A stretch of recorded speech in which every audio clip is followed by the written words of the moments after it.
Chapter 20, Naaman. This chapter is based on 2 Kings 5. Now Naaman, captain of the host of the king of Syria, was a great man with his master, and honorable, because by him the Lord had given deliverance unto Syria. He was also a mighty man in valor, but he was a leper. Ben-Hadad, king of Syria, had defeated the armies of Israel in the battle which resulted in the death of Ahab.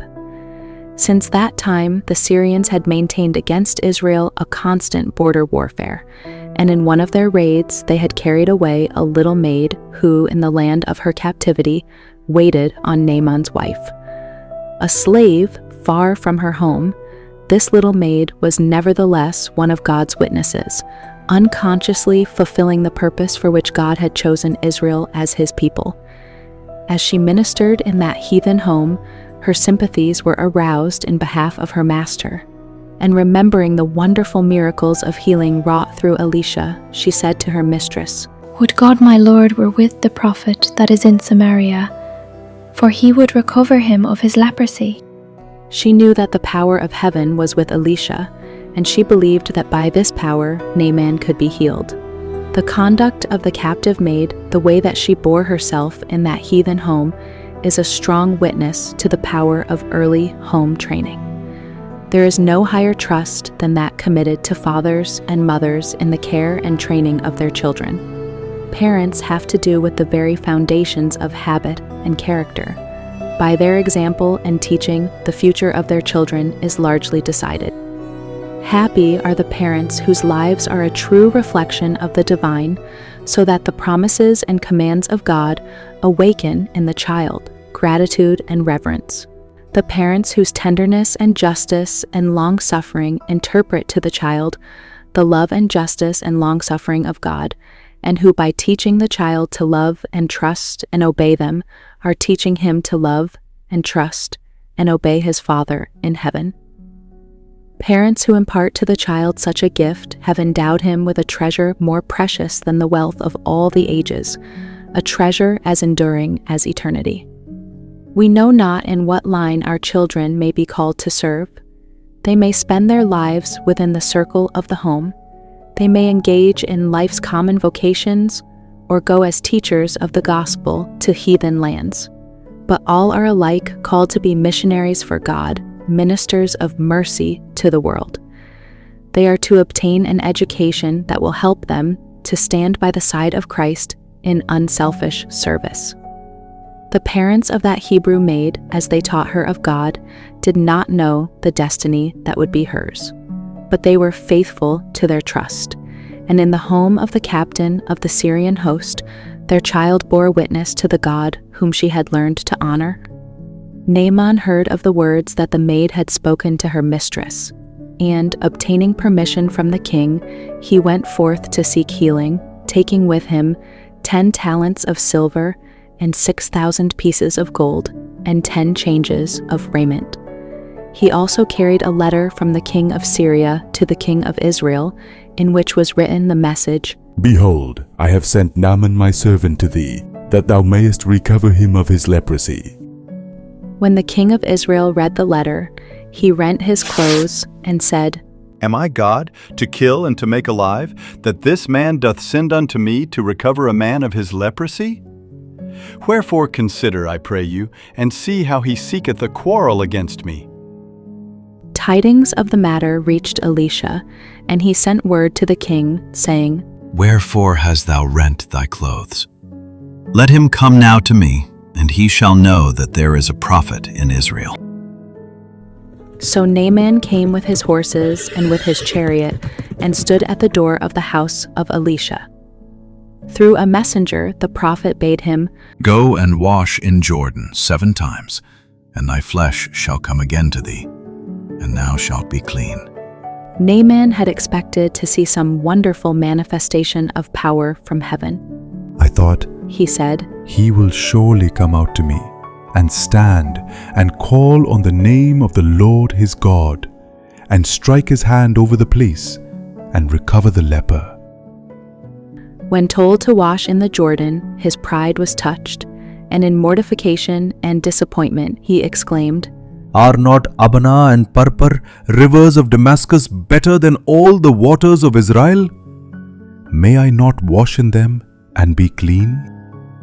So he turned and went away in a rage. The proud spirit of Naaman rebelled against following the course outlined by Elisha. The rivers mentioned by the Syrian captain were beautified by surrounding groves, and many flocked to the banks of these pleasant streams to worship their idol gods. It would have cost Naaman no great humiliation of soul to descend into one of those streams, but it was only through following the specific directions of the prophet that he could find healing. Willing obedience alone would bring the desired result. Naaman's servants entreated him to carry out Elisha's directions. "If the prophet had bid thee do some great thing," they urged, "wouldest thou not have done it? How much rather then, when he saith to thee, Wash and be clean?" The faith of Naaman was being tested, while pride struggled for the mastery. But faith conquered, and the haughty Syrian yielded his pride of heart and bowed in submission to the revealed will of Jehovah. 7 times he dipped himself in Jordan, according to the saying of the man of God, and his faith was honored. His flesh came again like unto the flesh of a little child, and he was clean. Gratefully he returned to the man of God, he and all his company, with the acknowledgment, "Behold, now I know that there is no God in all the earth but in Israel." In accordance with the custom of the times, Naaman now asked Elisha to accept a costly present, but the prophet refused. It was not for him to take payment for a blessing that God had in mercy bestowed. As the Lord liveth, He said. I will receive none.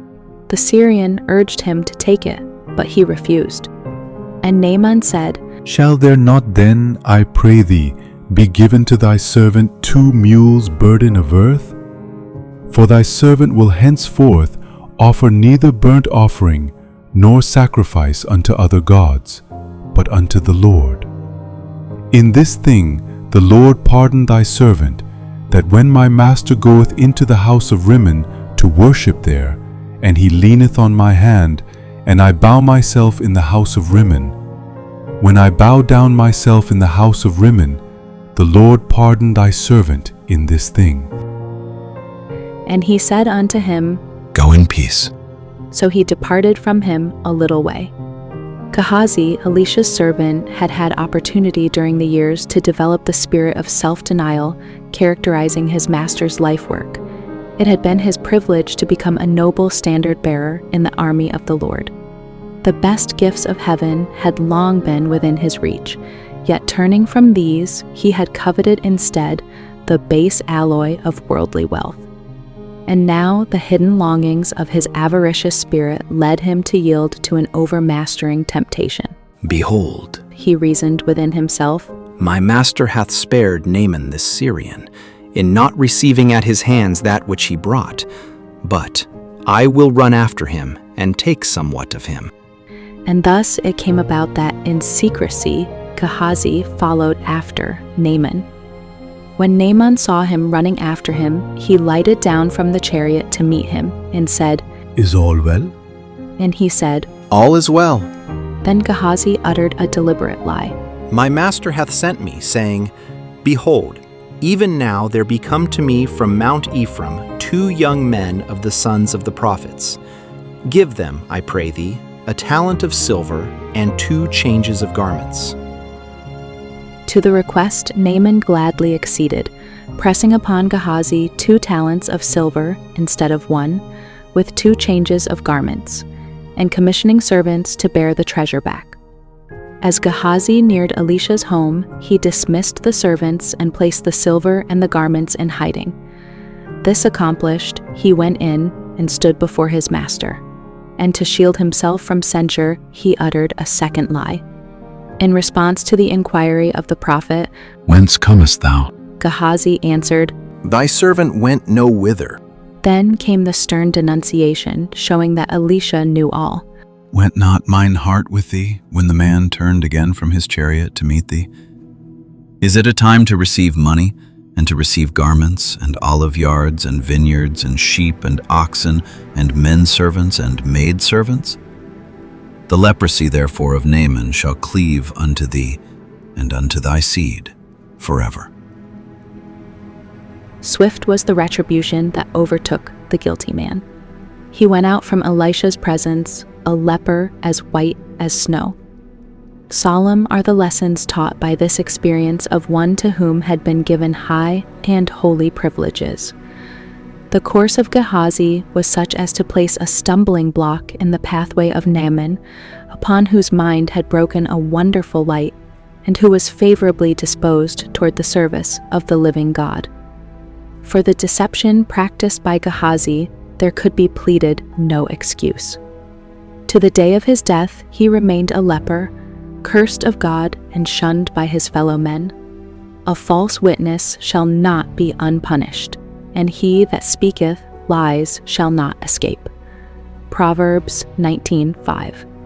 Men may think to hide their evil deeds from human eyes, but they cannot deceive God. All things are naked and opened unto the eyes of him with whom we have to do. Hebrews 4:13. Gehazi thought to deceive Elisha, but God revealed to his prophet the words that Gehazi had spoken to Naaman and every detail of the scene between the two men. Truth is of God.